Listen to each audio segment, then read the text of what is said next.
When comparing dividend strategies, what are some of the most common trade-offs or misunderstandings investors should keep in mind? Higher yield means better income. In reality, very high yield can sometimes be a warning sign. If a company's stock price is falling, the yield will rise even if the business is under pressure.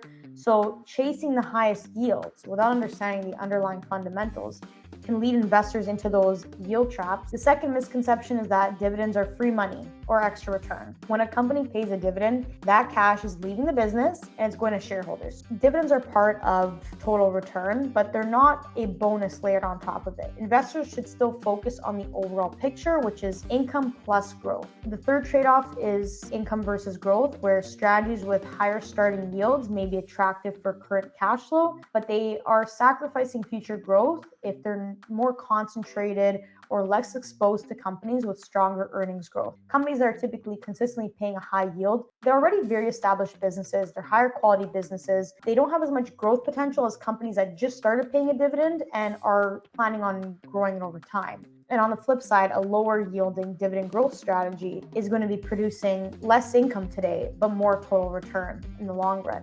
Another important one is diversification. Many investors think dividend strategies are automatically a safer way to invest, but like I said, they can be pretty concentrated by sectors or by factors. And dividend strategies, like I said, they're not always defensive. They could be more resilient in certain environments, but they're still stocks, they're still equities.